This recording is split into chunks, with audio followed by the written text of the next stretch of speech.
We've very often seen people who have a frozen face, partly frozen or entirely frozen, and with surgery that can be corrected, and we're discussing some of the surgery. You brought some samples of what happens when you lose that ability to function, the muscles to function anatomically. Mm-hmm. We can see here on the left side of the screen the rather typical findings of a patient with facial paralysis. A brow that is lower than the unaffected side, the lower lid, which is drooping compared to the unaffected side, the right cheek, which falls, and the corners of the mouth, which fall. Now, these problems can occur at rest, but are accentuated when an individual smiles. With not only doing the nerve repairs that we saw, but doing other work on the eye, as I'll get into, I hope, in a few moments, we can give a result 9 months after the surgery, which returns somewhat symmetry to the face of an individual who has had an acoustic neuroma resected and sustained facial paralysis from that surgery. And the next? Yes, thank you.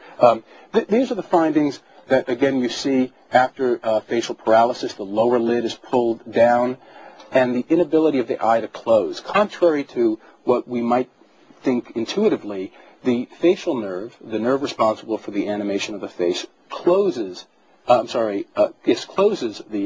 lid. It doesn't open it. So when the nerve is paralyzed, we're unable to close our lid. Using a variety of techniques that I'll get into in just a moment, we're able to close the lid better, and we're able to also bring up the lower lid so that there's not as much what's called scleral show. This can actually be quite a devastating side effect of facial paralysis, because with exposure of the eye like this, you can get dry eye syndrome, you can get ulcers, and in very rare cases, but severe cases, blindness.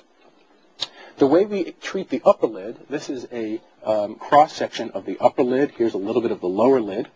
What we do is make a little incision and then place right in front of the upper lid a gold weight.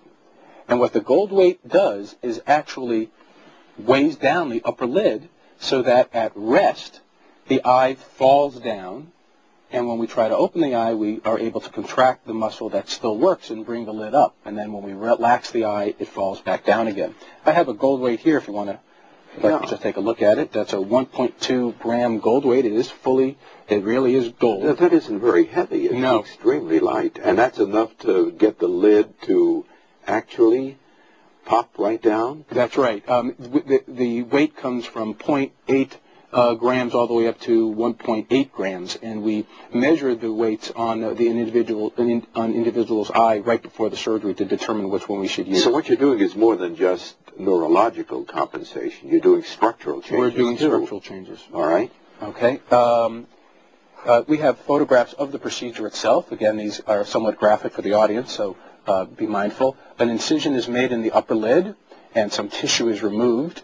And here's the gold weight inserted right where we want it to go. We suture these in place, and then we'll go ahead and close the lid. Often, we'll take a little bit of the skin of the upper lid, which is redundant in these individuals as well. We'll do a little bit of a cosmetic blepharoplasty, as the term is used, as well, which helps restore symmetry to the face. And then we close it here. This is just a protective shield on top of the eye.